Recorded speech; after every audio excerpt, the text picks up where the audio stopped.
All right, we're diving into a really critical update for anyone operating the Airbus A330 neo.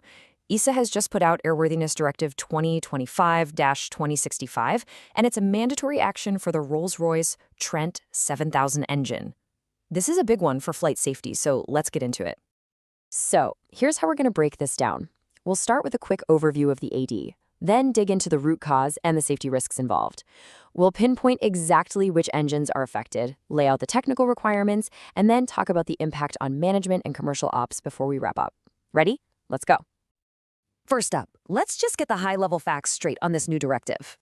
Okay, so the European Union Aviation Safety Agency, EASA AD, they officially issued this AD on November 28, 2025. But the date you really need to circle on your calendar is December 12, 2025. That's the effective date, which means the clock is officially ticking.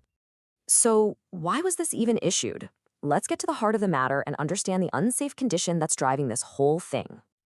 The whole problem boils down to this: undetected air tube fractures. Basically, a maintenance review discovered that tiny fractures on specific air tubes could actually go completely unnoticed between your normal engine shop visits. And that's a gap that EASA wants to close, and fast. And the stakes here are incredibly high. This is a direct quote from the AD itself. You see, an undetected fracture could mess with the engine's internal cooling. That means critical parts might not last as long as they're supposed to, which could lead to a critical part failure and, in the worst-case scenario, reduced control of the airplane. So yeah, this is a serious, proactive measure. Now, let's get super specific about which engines are on the hook for this. This is absolutely essential info for your planning and maintenance teams. This AD applies to all Trent 7072 and Trent 7072C engines, and I mean all serial numbers, no exceptions. And as you know, these are the engines on the Airbus A330 neo, so if you fly that aircraft, this AD is for you. Now, this next part is super important. The AD splits the fleet into two groups. Group 1 is for the newer engines that haven't had a major shop visit yet.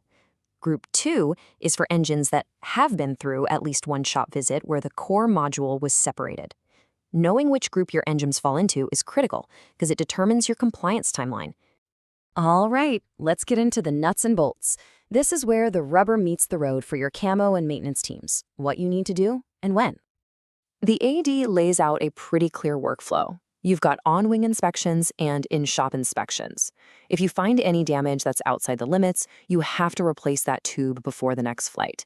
But here's the key takeaway. This is not a one-and-done deal. These inspections are repetitive.